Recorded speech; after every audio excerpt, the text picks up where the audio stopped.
والسلام على عباده الذين اصطفى. أعوذ بالله من الشيطان الرجيم. بسم الله الرحمن الرحيم. والعصر إن الإنسان لفي خسر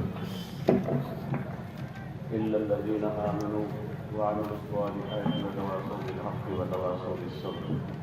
صدق اللہ مولانا.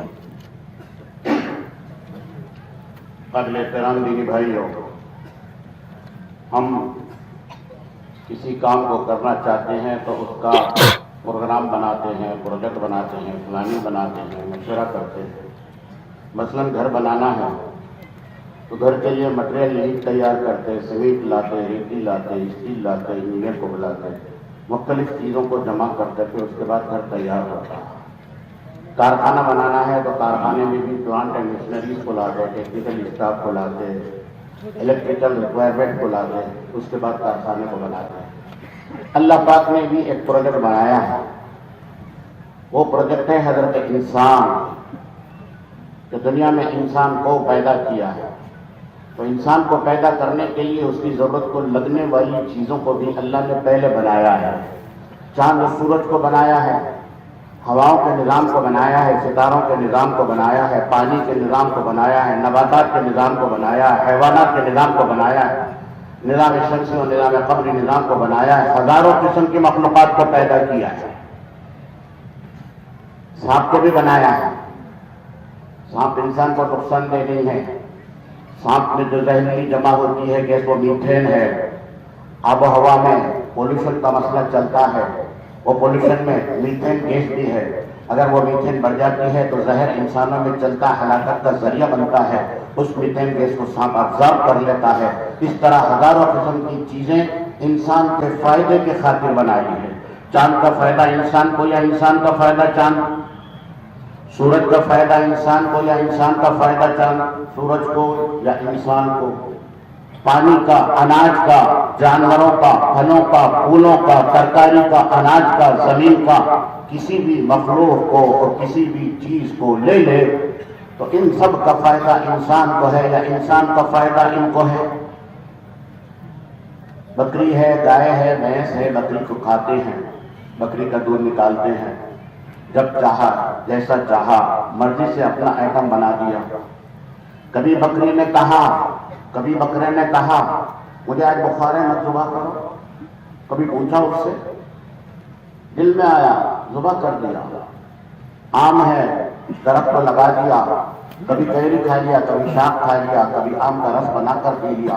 جب آم درخت سے بند ہو گئے، آم کے درخت کو کٹا دیا، مرضی کا فرنیچر بنا دیا، بچ گیا اس کو جلا دیا. زمین ہے، کہیں راستہ بنا دیا، کہیں تالاب بنا دیا، کہیں نالی بنا دیا، کہیں باغ بنا دیا. جیسا چاہے زمین کا استعمال، جیسا چاہے جانوروں کا استعمال، جیسا چاہے سب فائدے کے استعمال کرتے ہیں. سورج کا استعمال سے انسان کو فائدہ، چاند کے استعمال سے انسان کو فائدہ، زمین کے اناج سے انسان کو فائدہ، زمین کی فصلوں سے انسان کو فائدہ، مخلوقات سے انسان کو فائدہ. حالانکہ یہ بکری اور یہ درخت، یہ نباتات کہتے ہیں کیا تم نے مجھے پیدا کیا؟ کیا انسان نے پیدا کیا؟ جیسا چاہے استعمال کیوں کرتا ہے؟ تو میرا رب نہیں ہے، تو میرا مالک نہیں ہے، تو میرا خالق نہیں ہے، پھر بھی استعمال کرتا ہے. ہم تیری مرضی پر استعمال ہوتے ہیں اس لیے کہ ہمارے رب نے تجھ کو مسخر کیا ہے، اس واسطے ہم جیسا چاہے استعمال کرتے ہیں. لیکن انسان یاد رکھ، ایک دن آئے گا، ڈے آف ججمنٹ کا دن ہوگا، قیامت کا دن ہوگا، روز جزا کا دن ہوگا. اس دن اللہ تجھے چھوڑیں گے نہیں. دنیا کی دوسری چیزوں کا انصاف کر کر اس کو مٹی کا ڈھیر بنا دیں گے.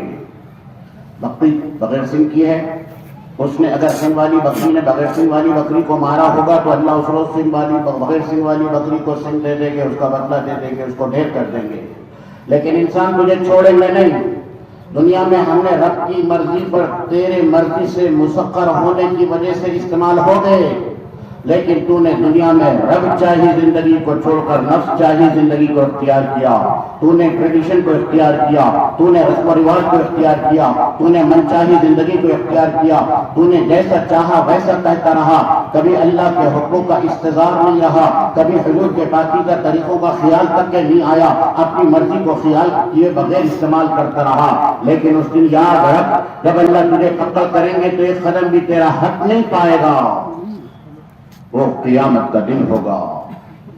اس دن تجھے اپنے حساب کتاب کو دینا ہوگا، ذرہ برابر بھی زندگی میں نیکی کی ہوگی تو اس کا بھی اجر ملے گا، اور اللہ کی نافرمانی کی ہوگی تو اللہ کی پکڑ سے بچ نہیں پائے گا۔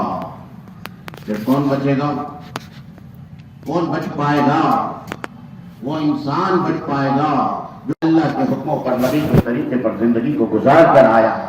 تو اللہ نے ایک پروجیکٹ بنایا ہے، وہ پروجیکٹ انسان کو دنیا میں بھیجنا ہے۔ اس انسان کے لیے دنیا میں ہزاروں قسم کی مخلوقات کو بنایا اور ساری ضرورت کی چیزوں کو پیدا کیا، ساری چیزوں کی ضرورت کو پیدا کیا۔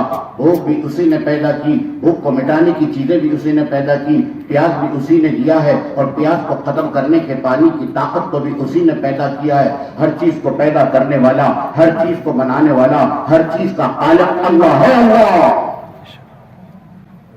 زندگی اور موت کا،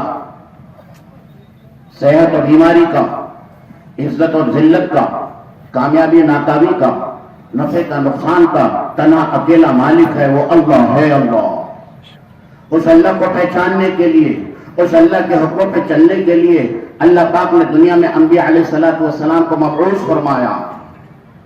وہ انبیاء آتے رہے، دعوت دیتے رہے، اللہ کی طرف بلاتے رہے، اپنی طرف نہیں بلایا، اللہ کی طرف بلایا۔ ایک باپ نے اپنے بیٹے کو موٹر سائیکل شو روم سے دلائی، باپ بیٹے دونوں مل کر چلنے لگے، ایک اسکوائر پر آ گئے، وہاں پر ریڈ لائٹ بھی لگا تھا، پولیس ٹریفک تک کھڑا ہوا تھا۔ بیٹے نے پوچھا، ابا جان ابھی ابو نے گاڑی خریدی، اتنے جلدی خراب ہو گئی، رک گئی؟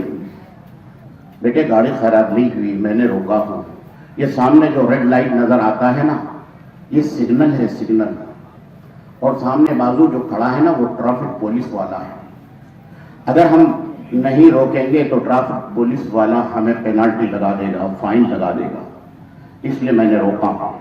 دوسرے دن بیٹا اپنے دوست کو گاڑی میں بٹھا کر ٹاپ گیئر پہ چلا رہا تھا، پھر سگنل پر سڈنلی گاڑی کو روک دیا تو دوست کہنے لگا، کیا بات ہے، کل ہی تیرے بیٹے نے تجھے گاڑی دلائی اور آج خراب ہو گئی؟ کہا نہیں، کل مجھے میرے ابا نے اس کا پریچے کروایا، کل میرے ابا نے مجھے پولیس کا اور ریڈ لائٹ کا تعارف کروایا، کل میرے ابا نے ان سب چیزوں کا انٹروڈکشن کروایا، جس طرح پولیس کا اور لائٹ کا باپ نے بیٹے کو تعارف کروایا، دنیا میں آنے والے ہر نبی نے اللہ کا تعارف کروایا، نہ اپنی ذات کا تعارف، نہ اپنی برادری کا تعلق، نہ اپنے پورٹ فولیو کا تعلق، نہ اپنی طاقت کا تعارف، نہ اپنی اکثریت کا تعارف، بلکہ اللہ کا تعارف کروایا ہے، اللہ کی قدرت کا، اللہ کے خزانوں کا، اللہ کی طاقت کا تعارف کروایا ہے کہ میرا خدا کیسی سماعت والا ہے، اور میرا خدا کیسی بصارت والا ہے، اور میرا خدا کیسی طاقت والا ہے کہ اس کا بدل کوئی نہیں، اس کا ساتھی کوئی نہیں، اس کا ساتھی کوئی نہیں، وہ اکیلا ہے، سب کا پالنہار ہے، سب کا رب ہے، سب کا خالق ہے، سب کا آقا ہے، اور سب کو اسی نے پیدا کیا۔ اس اللہ کی ذات عالی کا یقین دلوں میں بٹھانا ہے۔ زبان کا اظہار، زبان تو وہ بھی کہتی ہے جو دل میں نہیں ہے، زبان تو وہ بھی کہتی ہے جو دل میں ہے۔ آخری ہفتہ چل رہا مہینے کا، صالح صاحب آ گئے، بیوی تو بہت خوش ہو گئی کہ بھائی آیا ہے، مگر بہن صاحب کو ناراض ہے، جیب میں کڑکی چل رہی، آخری ہفتہ ہے، پگار ختم ہو چکی ہے، اب اس کو مڑ کے لانا پڑے گا، دعوت کرنا پڑے گا، مگر زبان سے تو کہہ رہے بہت اچھا ہو گیا، آپ آ گئے، بہت اچھا ہوا، خوشی کی بات ہے۔ زبان تو وہ بھی کہتی ہے جو دل میں نہیں ہے، اور زبان تو وہ بھی کہتی ہے جو دل میں ہے۔ تو زبان کے اظہار کے ساتھ دل کی تصدیق ہو، تاکہ دل کا یقین صحیح ہو جائے۔ دل کا یقین صحیح ہوگا تو چلنے والا آدمی ہر حرکت کو دل پر لے کر چلتا ہے، کیونکہ دل کنٹرول کرتا ہے۔ جسم کے گوشت کا وہ لوتھڑا جو دل ہے، جسے حق کہتے ہیں، وہ حرکت دیتا ہے تو انسان زندہ ہے، حرکت کرتا ہے، وہ حرکت بند کر دیتا ہے تو انسان مردہ ہوتا ہے۔ جسمانی اعتبار سے بھی بڑا کنٹرول ہے اور روحانی اعتبار سے بھی بڑا کنٹرول ہے۔ دل ہے، دل اللہ کے رہنے کی جگہ ہے، اس دل کے یقین کو صحیح کرنا، اس یقین کو بنانے کے لیے محنت ہے، یہ محنت کر کر اپنے ایمان کو بنانا ہے۔ ایمان کوئی ڈگری اور یونیورسٹی سے ملنے والی سرٹیفکیٹ یا صنعت نہیں ہے، ایمان کوئی سپر مارکیٹ سے ملنے والی کوئی بھاجی پالا یا کوئی سامان نہیں ہے۔ ایمان کو بنانا ہوگا، والذین جاہدوا فینا لنہدینہم سبلنا، اللہ کے راستے میں جدوجہد کریں گے، ایمان بنتا جائے گا، بنتا جائے گا، بنتا جائے گا۔ کنٹینیوس سینٹنس ہے، لامحدود ہے، اللہ کی ذات وراء الورا ہے، اس طرح ایمان لامحدود ہے۔ کوئی آدمی یہ نہیں کہہ سکتا کہ میں موت تک کامل ایمان والا بن گیا۔ جب بھی زندہ رہے گا نماز پڑھے گا، اور جب نماز پڑھے گا سورہ فاتحہ پڑھے گا، اور جب سورہ فاتحہ پڑھے گا اہدنا الصراط المستقیم، ہدایت کا محتاج موت تک ہے۔ اس ایمان کو بنانا ہے، یہ ایمان کو بنانے والی محنت ہے، اللہ کی ذات عالی کے یقین کو بنانے کی محنت ہے۔ جب یقین بس جاتا ہے، جب اللہ سے ہونے کا یقین آ جاتا ہے، جب اللہ کے خزانوں کا یقین کر لیتا ہے کہ اللہ کتنی قدرت اور طاقت والا ہے۔ مثال کے طور پر آدم علیہ السلام سے لے کر قیامت تک کے ساری انسانیت جمع ہو جائے اور اپنی ضرورت کو اللہ سے مانگے، اور اپنی صوبے کی زبان میں مانگے، مہاراشٹر والا مراٹھی میں مانگے، کرناٹک والا کنڑی میں مانگے، گجرات والا گجراتی میں مانگے، آندھرا والا تیلگو میں مانے، اپنے ہی بھارت کی زبانیں ہیں، کیا ہم ان زبانوں کو سمجھ سکتے ہیں؟ زیادہ سے زیادہ اڑوس پڑوس کی بھاشا صوبوں کی سمجھ جائیں گے، پورے ملک کی بھاشا کو نہیں سمجھ سکتے تو پورے بر اعظموں کی بھاشا کو کیسے سمجھیں گے؟ پورے ملک کے دنیا کے انسانوں کی زبانوں کو کیسے سمجھیں گے؟ جو گزرے ہوئے زبانیں ہیں، جو گزرے ہوئے زمانے ہیں، ان زبانوں کو کیسے سمجھیں گے؟ جو مستقبل کا آنے والا زمانہ ہے، ان زبانوں کو کیسے سمجھیں گے؟ مگر میرا خدا ایسی سماعت اور ایسی بصارت والا ہے کہ وہ ہر ایک کی زبان کو سمجھے گا اور بیک وقت سمجھے گا۔ آدمی اپنی ضرورت کے اعتبار سے مانگے، ایک آدمی کہے گا سب سمجھ جائیں گے، سن جائیں گے، اگر سب کہنے لگو گے شور شرابہ ہوگا، آواز آئے گی، لیکن بات سمجھ میں نہیں آئی۔ لیکن اللہ اپنی قدرت میں، اپنی طاقت میں ایسی سماعت اور ایسی بصارت والا ہے کہ کالے پہاڑ پر کالی رات میں کالے پتھر کے نیچے کالی چوٹی چل رہی ہے تو اس کی آہٹ کو سن بھی رہا ہے اور اس کو دیکھ بھی رہا ہے۔ سب نے مانگا اپنی ضرورت کے اعتبار سے۔ ایک آدمی سیٹھ صاحب مسجد میں نماز پڑھ کر باہر نکل رہے تھے، ایک باہر مانگنے والا بیٹھا ہوا تھا، اس نے کہا بھائی مجھے 50 پیسے دے دو۔ وہ تھے سیٹھ، ان کے جیب میں چلر چار آٹھانی کہاں سے ملے گی؟ وہ تو کروڑ پتی سیٹھ تھا۔ ارادہ کیا دینے کا، جیب سے پرس نکالا، 50 کی نوٹ دے دی۔ مانگنے والے نے کتنا مانگا؟ 50 پیسے۔ دینے والے نے کتنا دیا؟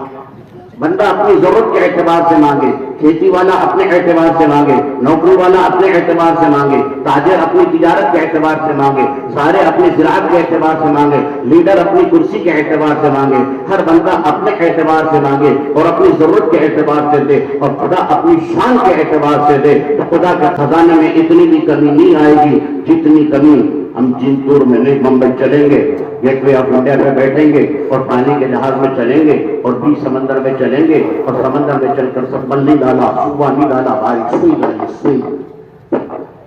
سمندر کے پانی میں سوئی کے خطرے کے برابر پانی کم ہو سکتا ہے، لیکن اللہ کے خزانے میں اتنا بھی کم نہیں ہوگا۔ ایسے خزانہ والا اللہ اور ایسی طاقت والا اللہ اور ایسی مخلوق کو بنایا اللہ نے، ہم سب جانتے ہیں، جغرافی کے پڑھنے والے جانتے ہیں، بھگول کے جاننے والے جانتے ہیں کہ ایک حصہ خشکی ہے اور 3 حصے پانی۔ یہ سارا پانی میکائیل کی تالو پر رکھ دیا جائے، میکائیل کے پورے سر پر نہیں، بچے کی تالو جو ماں بھرتی ہے اس تالو پر رکھ دیا جائے تو پانی کا خطرہ نہیں بہے گا۔ میکائیل کی تالو اتنی بڑی ہے تو میکائیل کا سر کتنا بڑا ہے، میکائیل کا سر اتنا بڑا ہے تو میکائیل کتنا بڑا ہے، میکائیل اتنا بڑا ہے تو میکائیل کا بنانے والا کتنا بڑا ہے۔ اللہ اکبر، اللہ اتنا بڑا ہے، اتنا بڑا ہے، اتنا بڑا ہے، میں سوچ نہیں سکتا، میں سمجھ نہیں سکتا، دنیا کی کوئی چیز اتنی بڑی نہیں جتنا بڑا اللہ ہے۔ اللہ کے خزانوں کا یقین، اللہ کی طاقت کا یقین، اللہ کی قدرت کا یقین جب دل میں بیٹھے گا پھر وہ کسی کو مانگنے والا، کسی کے سامنے سر جھکانے والا اور کسی سے امید لگانے والا نہیں بنے گا، کیونکہ میرا خدا ایمان لایا میں نے اس اللہ پر جیسا وہ اپنی ذات اور صفات میں ہے. خدا کی صفات پر ایمان لایا, خدا کی ذات پر ایمان لایا, خدا کی قدرت پر ایمان لایا. جب خدا کی معرفت ملنے لگے گی نہ صرف میں نے اللہ پر ایمان لایا بلکہ اللہ کے فرشتوں اور رسولوں پر بھی ایمان لایا. کیا میں نے تاجدار مدینہ پر ایمان لایا؟ کیا میری زندگی رسول کی اطاعت میں چل رہی ہے؟ کیا میری شادی حضور کے طریقے پر ہے؟ کیا میرا لباس حضور کے طریقے پر ہے؟ کیا میری تجارت حضور کے طریقے پر ہے؟ کیا میری گھریلو زندگی حضور کے طریقے پر ہے؟ کیا میرے گھر کی پرورش بچوں کی حضور کے طریقے پر ہے؟ ایمان لایا میں نے اللہ کے رسولوں پر. ایمان کیسا ایمان لایا؟ زبان کا ایمان لایا یا عملی اعتبار سے ایمان لایا؟ ایمان لایا میں نے اللہ کی کتابوں پر, قرآن پر ایمان لایا. قرآن اللہ کا کلام ہے, اللہ کی ذات عالی سے نکلا ہوا ہے, اس میں اللہ کا نور ہے. ایمان لایا میں نے قرآن پر. کیا قرآن کے مطابق میری زندگی چل رہی ہے؟ ایمان لایا میں نے تقدیر پر, کس سے ہوا, اس سے ہوا, اس سے ہوا. ایمان تو لایا میں نے تقدیر پر, اچھے اور برے پر, کہ اس کو کیوں شکوہ کرتا ہے. ایمان لایا میں نے آخرت پر. کیسا ایمان؟ ہمیں دیکھنا ہوگا کہ ہمارا ایمان پر محنت کتنی ہوئی, ابھی ایمان میں کتنی کمزوری ہے, کون سی چیز ہمارے ایمان کے مطابق چل رہی ہے. جو کمی ہے اس کو محنت کرنا ہوگا, محنت کر کر جدوجہد کر کر ایمان کو بنانا ہوگا. جب ایمان مضبوط ہوگا تو اللہ کے حکموں پر کھڑا رہنا آسان ہوگا اور حضور کے پاکی کا طریقوں کو اپنانا ہوگا. الحمدللہ ایمان تو ہے, لیکن ایمان میرا اتنا کمزور ہے کہ فجر میں بستر سے اٹھنے نہیں دیتا. ایمان تو ہے میرا, لیکن ایمان اتنا کمزور ہے کہ ظہر اور عصر میں تجارت سے نکلنے نہیں دیتا. ایمان تو ہے میرا, مگر ایمان میرا اللہ کے گھر میں لانے نہیں دیتا. اس ایمان کو بنانا ہوگا. جب ایمان مضبوط ہوگا, جب ایمان مکمل ہوگا تو پھر اللہ کی ذات عالی کا یقین دل میں پیدا ہوگا. ایمان جب آ جاتا ہے تو سارے مسائل کا حل ہو جاتا ہے. ایمان ذرہ برابر بھی بچا کر لے جائے گا تو وہ جنت میں داخلہ ہوگا, بغیر ایمان کے جنت کا داخلہ ناممکن. خدا جب حسن دیتا ہے نزاکت آ ہی جاتی ہے. جب ایمان آئے گا تو پھر نگاہوں کا دیکھنا, سوچنا, چلنا, پھرنا, فکر, زندگی کے ہر شعبے میں اس کی روشنی پڑے گی. ایمان کو کیفیت کو پیدا کرتا ہے. ابھی کیا ہے مسئلہ ہے بھائی, کیا کریں؟ مسئلہ تو پہلے علم کی کمی کا ہے, جہالت میں ہے. اس شعبے پر محنت کی جائے. مسئلہ تو یہ ہے کہ ابھی کام مال میں کمی ہے, بیت المال کو جمع کیا جائے تاکہ تقویت پہنچے. مسئلہ تو یہ ہے کہ ہم اکثریت میں نہیں طاقت پیدا کر لیں. یہ مسائل نظر آتے ہیں. مثلا ایک درخت کو دیکھا, پتے پیلے پڑے ہوئے ہیں, کیا کرا جائے؟ پتوں کو ہرا کلر دے دو, ہرے ہو جائیں گے. درخت کی ٹہنیاں سوکھی ہوئی ہیں, اس کو پانی چڑھا دو, سرسبز و شاداب ٹہنیاں بن جائیں گی. پھول مرجھائے ہوئے ہیں, اس پہ شاور لگا دو, پھول کھل جائیں گے. پھل سوکھ چکے ہیں, شربت شکر کا شیرہ بنا کر پھلوں میں ڈال دو, رسیلے بن جائیں گے. ان چیزوں کو کرنا ہوگا یا درخت کو صحیح بنانے کے لیے جڑوں کو پانی دینا ہوگا؟ کیا کرنا ہوگا بھائی؟ بنیاد ہے بنیاد. ایمان صحیح ہو جائے گا انشاءاللہ سب کچھ صحیح ہو جائے گا. ایمان آ جائے گا سارے مسائل کا حل ہو جائے گا. بنیاد ایمان ہے. انبیاء نے آ کر اسی دعوت کو دیا. کسی نے کہا لا الہ الا اللہ عیسیٰ روح اللہ, کسی نے کہا لا الہ الا اللہ موسیٰ کلیم اللہ, کسی نے کہا لا الہ الا اللہ خلیل اللہ, کسی نے کہا, اور ہمارے اور آپ کے نبی, شجر کے نبی, حجر کے نبی, جنوں کے نبی, انسانوں کے نبی, قیامت تک کے نبی, بلکہ قیامت کے دن کے نبی, اور تاجدار مدینہ احمد مصطفیٰ محمد مصطفیٰ صلی اللہ علیہ وسلم ہے, جس نے فرمایا لا الہ الا اللہ محمد رسول اللہ صلی اللہ علیہ وسلم. نبی بدلتے گئے لیکن پیغام وہی ہے. ہر ایک نے بلایا, اللہ کی طرف بلایا. اس ایمان کو بنانا ہے. جب ایمان آ جاتا ہے تو کیفیت بدل جاتی ہے. خدا جب حسن دیتا ہے نزاکت آ ہی جاتی ہے. ایک نواب صاحب تھے, مولانا اکثر فرماتے تھے, ان کا ایک نوکر تھا کلن. نواب صاحب کا سامان لاتا تھا,